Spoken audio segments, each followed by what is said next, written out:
We're starting session 9 here, in case you're keeping track at home. Well, we certainly are here, I can tell you that, because these folks here have begged that we move from 12 sessions to 18.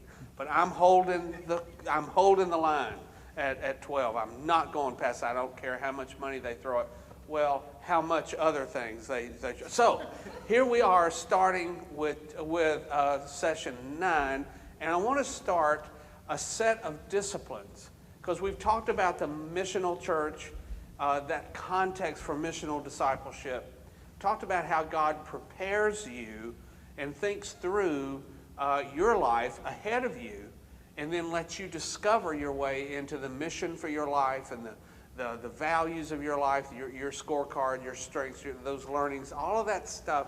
Now I want to spend these last 4 sessions talking with you about some specific kinds of energy that you need to spend on some specific disciplines. Now, by discipline, again, I mean some points of intense reflection and investigation.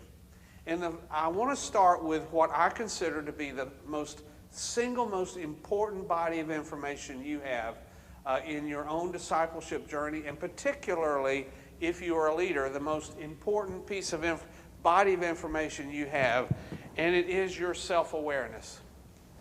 Now, I did not say self-absorption, and I didn't say self-centeredness, but I mean your self-awareness.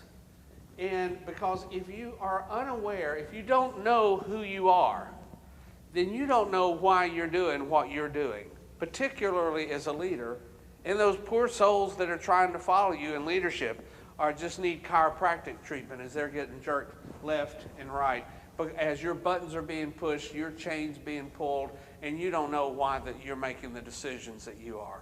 So self-awareness is a critical piece of information. Now, as a follower of Jesus, an individual disciple, as we talk about being a missional disciple, if you follow the premise that I have all along here, that it is becoming you is the way that you are becoming that follower of Jesus, that you were designed on purpose, for purpose, and figuring that out and becoming that is the way that you're honoring God, then you can see again why this would be such an important area of investigation.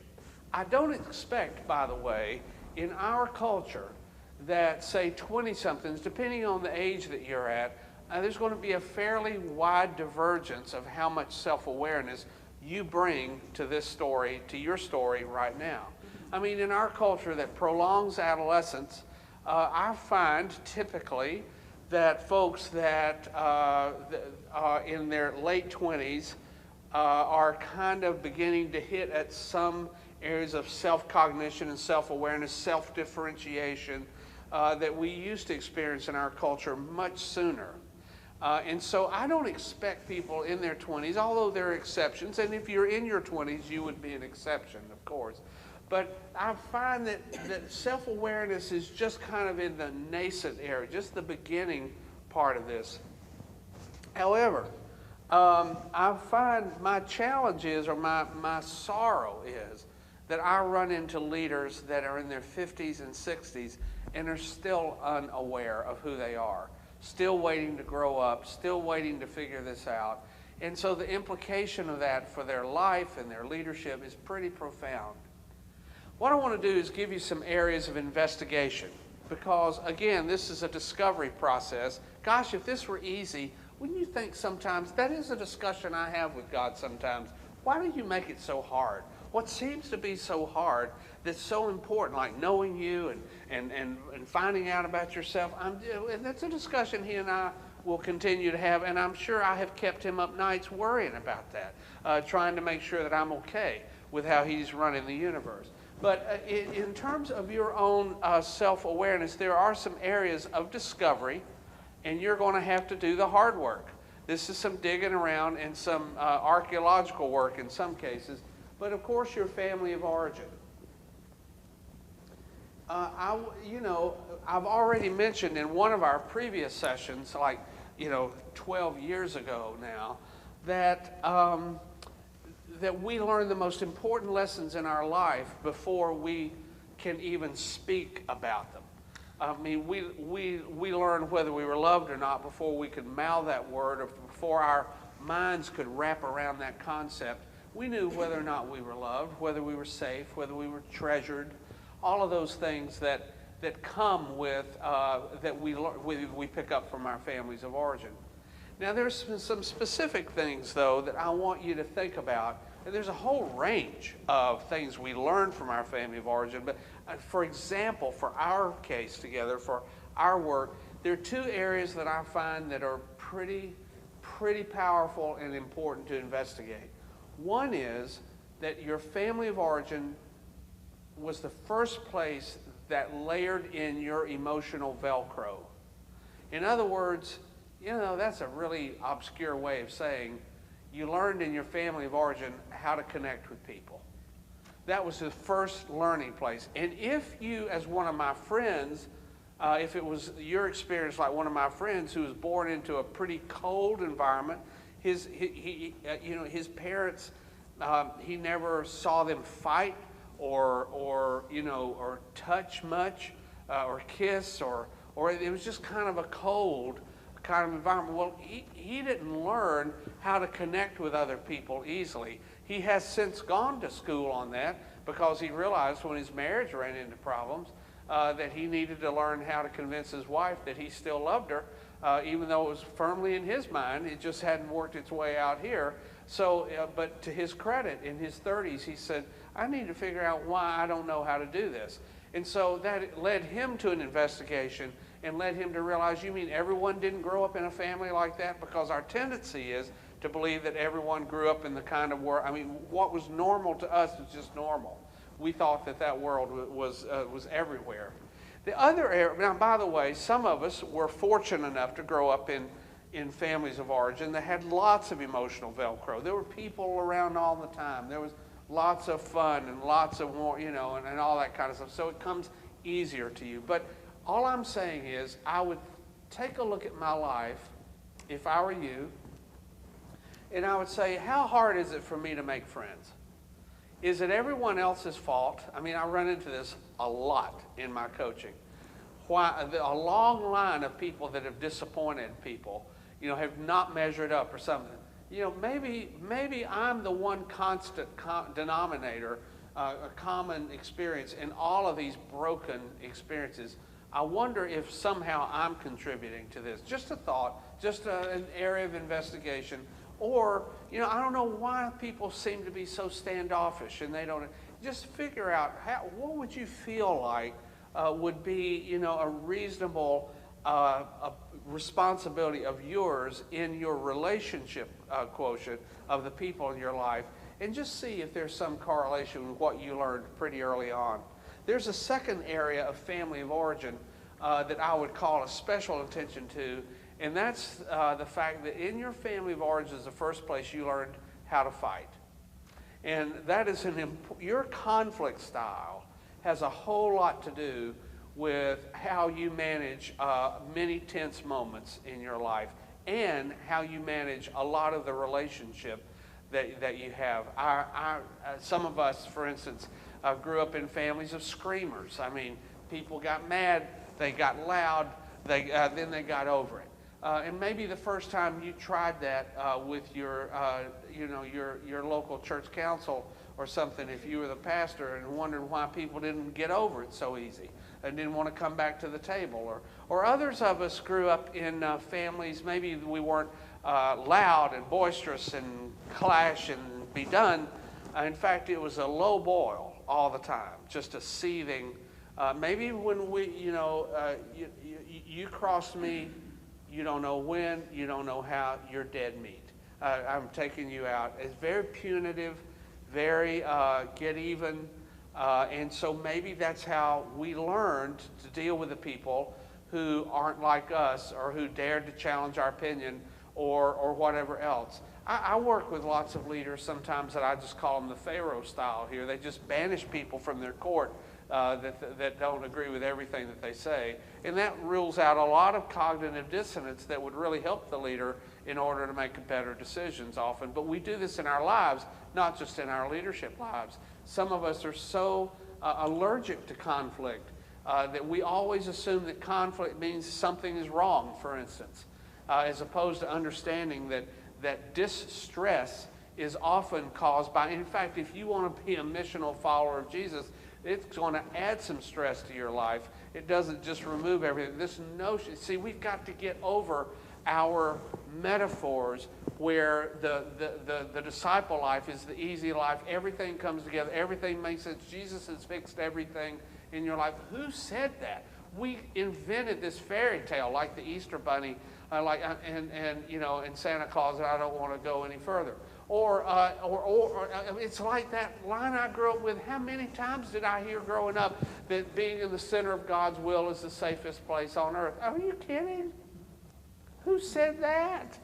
And who's got any biblical witness to back that up? I mean, who even thought of these little hallmark, precious moments, sayings that we use that have nothing to do with reality? I mean, you're going to have stress, as anybody that's ever done anything has moments of tension, and not just in you, but you're inspiring it in others, which in fact then can cause additional stress to you when they conspire to take you out. So you've got to figure out how you handle conflict, and if you don't know how to, in fact, I'm going to have a group of leaders in about 3 weeks spend 2 days with me, and we're going to be doing some autopsies over, and I know nothing survives an autopsy, but we're going to be thinking through their last big transitions.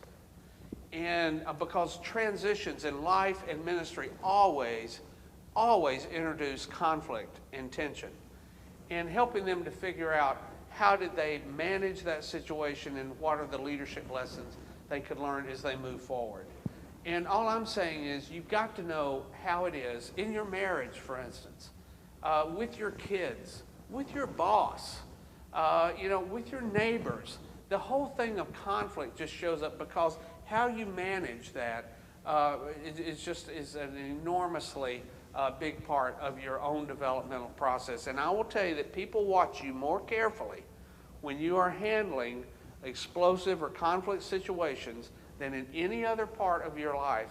And they make decisions right then, especially if you're a leader. You're under great scrutiny in those kinds of times, even more than the rest of it. But it's a silly example, except to me, because I lived through it. But to show you how important it is, I remember in our first year of marriage, Kathy and I were having a discussion. I had not yet agreed with her, and so it was a heated discussion, and I was trying to wax more eloquently persuasive as time went on, and she stopped me cold when she said, "Reggie, this is not a debate. You win debates." You see, what she did was she just didn't change the scorecard. She changed the game, which is very frustrating because I was winning under the old game. I had made a very logical appeal that anyone on earth would have agreed with that had their brain hooked up. But the problem was it was just my brain that was hooked up to this thing, and she made the point. Look, we handle conflict differently. The fact that she likes to go away and think about it keeps her from saying some things that she later regrets, whereas I have pages to repent of because I tend to be more verbal and expressive. And so, learning that, you would think I would have made more progress, but don't cross me, out there. Don't email me if you don't agree with something. I don't care. I'll take you out. So I'm not as far along as I might want to think. So our capacity to be engaged with others, our capacity, those are some of the things we learn from family of origin. Now, by the way, family of origin, I'm not suggesting this to you because it's the book on you, because you have the chance to grow past your family of origin all the time. In fact, there are some of you, your families of origin will just never get you. They'll never understand you. It's kind of, I mentioned David earlier on in our discussions in this course. Well, David's family of origin never understood him. I mean, even after Gandalf came to anoint, Samuel, but isn't Gandalf a great image of Samuel? All he had to do was just show up, and people were just, it's Fred, he did it, it's the Lutherans. And so, you have a growing up with this. David grows up knowing that his own dad couldn't come up with him for how many times. And then his older brothers, where were they when this was going on? Because, all you have to do is just read a little fast forward through into some of his other, episodes with his brother. They never got him. The point is, they don't have to. Your family of origin does not have to get you, because that's not the book on you. But if you don't understand your family of origin stuff, you have no choice. You are chained to it. You are acting out on things that you don't know, and so you can't take responsibility for it. Now, I will give you kind of an extended personal story, because many of you, even while I've been talking here in these last few minutes on the chat room, have said, please tell us more about yourself. And so let me honor that request. But it has to do with what we learned in our families of origin that are kind of like, I can actually put another category. It's these hidden addictions and compulsions. And a lot of times they come to us through our family of origin chain. Now that's where we're exposed to it. And so, for instance, I grew up in a family, I guess I assumed that everybody's maternal grandmother lived with them. Because my mom's mom lived with us, Mama Crane. She taught me how to play checkers. She gave me special jewelry for my girls when they came along. I mean, we were very close. She died when she was 97. We never discussed her divorce, which was what occasioned her living in my parents taking her in, which happened way before I showed up on the scene, because I was number 4 out of 5 kids, actually the firstborn of the second set. And so Mama Crane had been living in my home for years and years and years before I showed up. Never discussed her divorce with Charlie, as close as we were. You see, that came from an era where there was more social stigma and all that kind of stuff, and the economic deprivation that went along with divorce. It was a terrible time. Now, my point of this is that there's a link between her life and mine that I was unaware of until I ran into a burnout situation in my life and ministry, and began to investigate my own family of origin to see what set me up for this. I was in my 30s. Ministry was going great. There were people that would probably, do anything to be where I was, except that I wasn't enjoying the party. It was a slow burnout for me, not a flashy kind of, there's just this very pedantic pedestrian slide into gray over time. So I began to figure out there must be some linkages to how I was raised. I need to investigate those. You'll see what I'm talking about. So somebody gave me this little book. I have no idea who, but it's a little book.